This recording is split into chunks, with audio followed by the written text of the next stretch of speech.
Dipermainkan SLC-nya oleh Sajang yang licik. Loh, kok bisa? Daripada teman-teman penasaran, simak video ini sampai habis ya. Yuk, cus!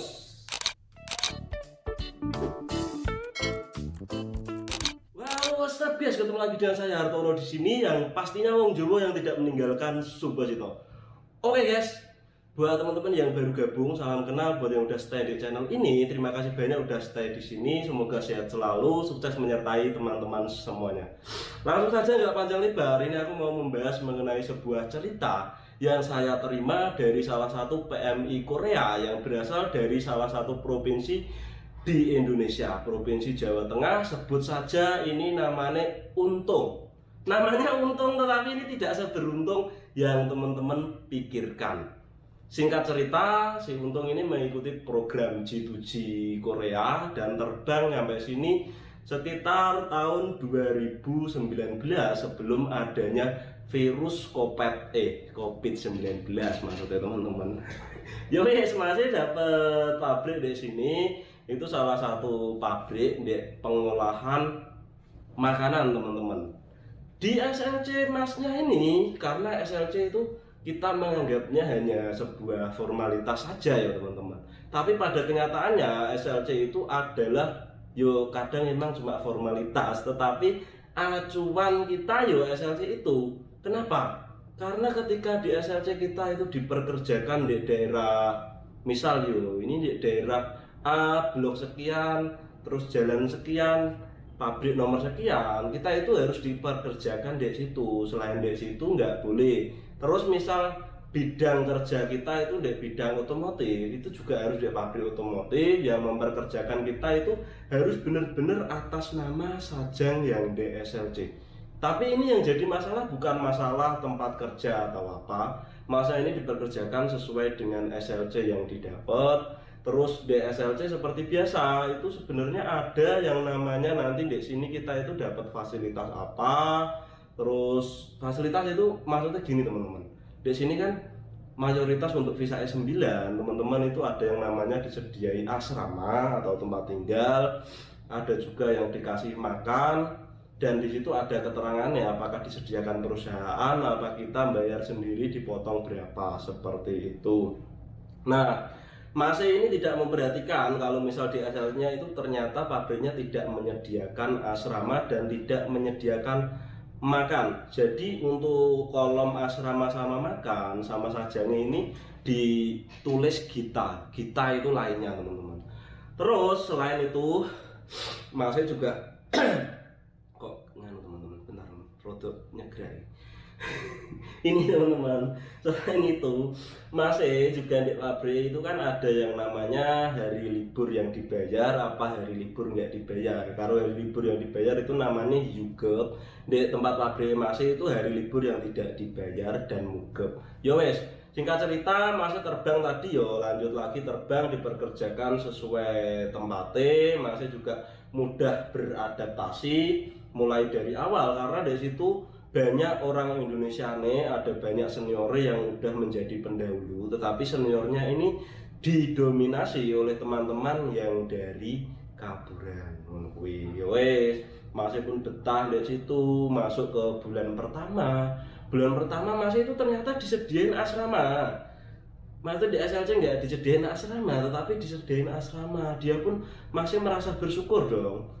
Karena di SLC nggak disediain asrama, tetapi aku kok dikasih asrama. Terus untuk makannya juga dikasih. Makan siang itu dapat makan di pabrik, sama makan malam lepas kerja kan. Lepas kerja juga dapat 2 kali. Biasanya makan siang jam 12 sama makan jam setengah 6 masih dapat makan. Wes dong, masih makan dan bersyukur. Ini berarti sajangku baik. Hingga tak tiba saatnya masih ini melalui di pabrik itu 2 tahun lebih. Pabriknya masih bagus-bagus, maksudnya kondisinya bagus loh. Kondisi pabrik bagus itu gimana teman-teman? Pabrik bagus itu kondisinya di situ lemburnya masih sehat, terus lembur wajib masih sehari kerja sampai 12 jam, jadi lembur itu 3 jam gitu teman-teman. Tapi setelah 2 tahun itu 2019 kan belum ada corona, 2020 ini masuk ada corona. Setelah ada corona ini pabrik masih mengalami goncangan. Seperti teman-teman ketahui bahwa ketika terjadi corona itu pabrik di Korea rata-rata mengalami goncangan. Dan bahkan waktu itu aku pernah bikin konten juga keliling di daerah sini, termasuk pabrikku juga ada goncangan. Tapi masih karena melihat kondisi yang pabriknya terguncang karena udah semua merata se-Korea, masih ini mencoba untuk bersyukur sementara di situ. Tetapi ketika pabrik-pabrik yang lain udah mulai pulih, masih ini terpikir karena di Indonesia itu kebutuhannya juga banyak, masih terpikir untuk pindah pabrik. Tetapi ketika masih ngomong sama orang kantor, singkat cerita ini masih naik ke nunana tarun kunjang gaku sipentiu yogi janop opsoso Indonesia tun mani pilioyo, seperti itu. Tetapi dari pihak orang kantornya ini nggak langsung semata-mata sekonyong-konyong langsung ngasih pindah. Masih ini dibilangin kamu kontrakmu di sini ini nyampe 3 tahun, jadi kamu nggak bisa pindah sebelum 3 tahun kontrakmu habis. Ya wes, akhirnya masih pun mau dong mengerti. Ya wes, kalau gitu masih ini mau ngabisin di situ 3 tahun, jadi 3 bulan sebelum masih kontraknya habis, masih ini nggak perpanjang di situ, minta surat pindah. Ya wes, akhirnya masih juga menjalani hari-hari yang penuh dengan apa ya, tidak lembur dengan gaji yang basic. Dan tetapi masnya ini sebenarnya seorang yang positif vibe, mengisi waktu luang dengan hal-hal yang positif. Seperti Mas Hartono ini mengisi waktu luang untuk bikin konten, tetapi masih nggak bikin konten, masih mengisi waktu luang itu benar-benar untuk hal yang lebih positif lagi, bukan sekedar konten. Masih ini rajin ke masjid, emang dasarnya kan masih aktif nenggo organisasi yo, organisasi yang sebut saja itu salah satu organisasi muslim terbesar di Indonesia yo. Pokoknya itu terus masih Sabtu libur itu udah mulai ikut kegiatan deh musola, yuk ikut sholawatan kayak gitu, ngaji dan rajin beribadah. Hingga singkat cerita tiba saatnya masih ini habis kontrain di pabrik tersebut udah 3 tahun, dan waktunya masih ini untuk menagih janji ke orang kantor. Ya wes, masih naik ke kantor ini, tik tik tik tik tik, dibalas suatu pagi ini Mas Untung ngomong lagi, ini aku udah mau 3 tahun dan ini minggu depan tanggal sekian ini aku kurang 3 bulan di sini dan sesuai janji aku mau dikasih pindah. Ya wes, dengan begitu karena ingin menepati janji, orang sini kan sesuai apa ya, termasuk orang yang tepat janji, karena kalau misal mengingkari janji itu dianggap orang yang jahat gitu teman-teman. Ya wes, dikasih surat pindah, masih dikasih surat pindah. Tetapi ketika masih keluar kan ada yang namanya gaji gantungan. Buat teman-teman yang belum nonton masalah gaji gantungan, teman-teman bisa lihat videoku, ketik aja gaji gantungan spasi Hartono AJC, nanti ada. Masih punya gantungan di situ sesuai tanggal gajian, itu harusnya tanggal 15 itu udah gajian yo. Dan masih bener tanggal 15 itu belum gajian, dan gajinya dibayarkan setelah masih telepon. Dan seharusnya kalau misal sesuai perhitungan itu masih di situ harusnya 3 tahun ini dapat yang namanya tejigem teman-teman, karena tejigem atau uang pesangon ini didapatkan ketika seorang PMI seperti saya dan seperti Mas Untung ini kerja di satu pabrik lebih dari setahun. Tetapi setelah masih 1 bulan lebih di situ keluar maksudnya belum dapat kerjaan juga, kok tejigemnya nggak dapat. Masih nanyain dong tejigem ini dong, sampai masih ini ke shelter segala ngurus minta bantuan shelter.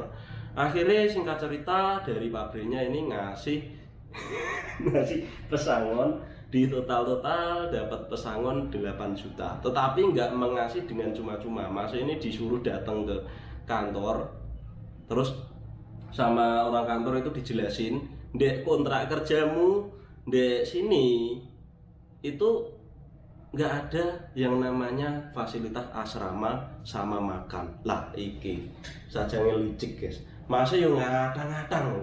Jadi selama 3 tahun kurang 3 bulan ini masih dihitung semua yang diberikan pabrik fasilitasnya, itu dihitung sebulan itu potongan 200.000 atau berapa, iya 200.000, berarti sekitar 3 tahun masih itu total kena 2.400.000 kali Total itu pokoknya masih kepotong sama makan itu 7.600.000 yo teman-teman.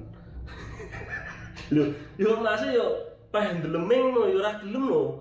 Lah maksudnya yo tejikan 8 juta. Dia cuma nerima 400.000 loh. Masih banding minta bantuan shelter, masih nggak mau nerima itu dulu, masih ke shelter. Dan di shelter ini ada sebuah mediasi hingga akhirnya yo wis, karena emang di SLC-nya itu nggak ada asrama dan nggak ada apa makan, jadi yo mau ndak mau masih yo di situ posisinya kalah karena kita di sini kan sesuai kontrak itu. Jadi untuk teman-teman hikmah yang bisa diambil dari dipetik dari kisah Mas Untung ini, teman-teman yang baru datang khususnya ini nggak ada niat untuk menggurui, mungkin bisa teman-teman lihat lagi kontrak kerjanya seperti apa, karena di Korea ini nggak semua orang jujur ya teman-teman. Nanti teman-teman udah lama di Korea bakalan tahu bahwa ada orang-orang yang nggak jujur, yang curang kayak ini tadi. Ini termasuk orang curang, orang ngengkel ini, emang sengaja memanfaatkan celah untuk mencari keuntungan sendiri. Dan selain ini sebenarnya juga ada orang-orang yang nggak jujur, termasuk yang aku waktu itu ketipu di counter. Bahkan waktu belanja di sini pun nggak jarang ada tempat belanja kayak Asiamat itu yang nggak jujur. Jadi untuk teman-teman lebih dilihat lagi, kalau misal dari SLC itu asrama nggak ada disediain, teman-teman nanya dulu, ini asrama nggak disediain, ini beneran aku nggak dipotong, beneran dikasih atau gimana gitu. Jadi biar kalau nanti teman-teman mau pulang atau apa, teman-teman nggak ada masalah kayak begini. Untung ini cuma pindah. Kalau misal ternyata masa ini pas posisi pulang dipotong kayak gitu, opo rayo swedi. Biasanya mau pulang kan udah punya bayangan, ini pulang bawa kejigem sama dokumen, tapi ternyata kobongan ya sakit kok teman-teman. Jadi teman-teman lihat lagi, kalau misal ada seperti itu dijelaskan. Kalau misal udah dikasih ya wes nggak apa-apa, maksudnya kan ada beneran dikasih itikat baik dari sajangnya sebagai imbal balik atas apa ya kerjaan teman-teman kayak gitu. Ya wes guys, mungkin cukup sekian cerita kali ini, kisah dari teman-teman kita. Mungkin teman-teman yang lainnya memiliki kisah atau mau sharing-sharing, boleh DM di Instagram atau tulis di kolom komentar biar nanti tak ceritain juga. Terima kasih sudah menonton sampai selesai. Jangan lupa untuk didukung channel ini dengan cara like, komen, dan juga subscribe agar channel ini terus berkembang dan saya semakin semangat untuk membuat kontennya. Sekali lagi terima kasih, semoga dilancarkan urusan teman-teman yang pengen ke Korea, mudah-mudahan dilancarkan. Buat yang baru datang tetap semangat, mudah-mudahan dilancarkan segala urusan teman-teman di Korea sini, diberi kelancaran dalam bekerja, pulang membawa kesuksesan. Sampai jumpa lagi di video-video berikutnya. Sekian, wassalamualaikum warahmatullahi wabarakatuh. Salam Subhasito.